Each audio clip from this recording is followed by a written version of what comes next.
So in this video, I'm going to talk about the importance of Google Drive behind Google Classroom. So Google Drive is Google's online storage. And whenever I do a in-person training session about Google Classroom, the first thing I do is I talk about Google Drive. And most people think, well, why is this person talking about Google Drive? We came here to listen about Google Classroom.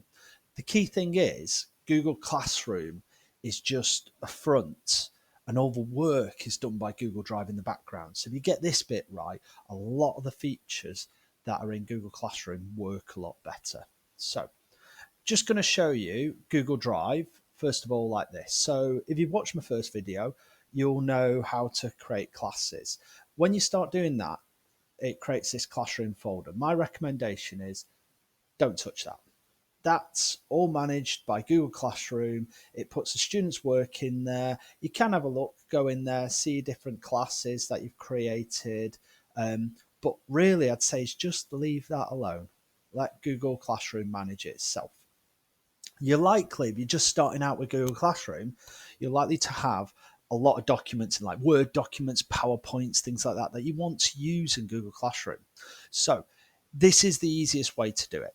You get a lot more out of Google Classroom if you use Google's Docs slides format rather than sticking to PowerPoint and Excel. You can do stuff, you can put stuff in there using those files, but you're better off converting them. So to save you a lot of trouble converting each file, what I'd recommend is if you go to the settings here on Google Drive and just tick this box here, which is convert uploads. So as you upload stuff, it's going to automatically convert it. You don't need to worry about it. What I would say is keep a backup. Keep a backup of your files so that if on occasion it does move something slightly during the conversion process, you've still got your original.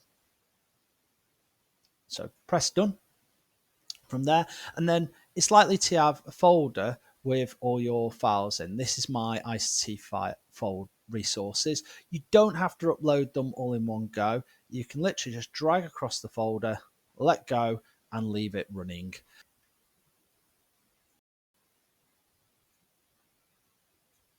So there we go, my files have all uploaded. If there's any errors, it'll say so in there, but you can see the folders here as well.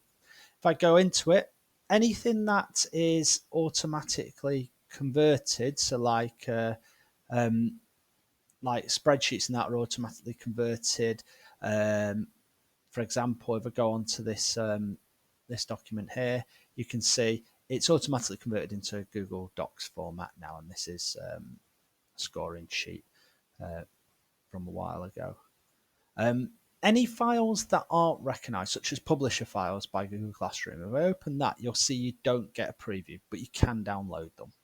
And it'll support PDFs as well. But this way, your resources now are available for use in Google Classroom. What I'd recommend is just before you use them, just open them, double check them, make sure that nothing's moved around, because if you have like text boxes, things like this, so you can see like this text box here should have had a title in, but it doesn't. So all I'd say is just before you use them, just check your documents, make sure they're as there. And in this case, I don't need that. So you can just tweak them before using Google Classroom. And that's how to use Google Drive with Google Classroom. Thank you.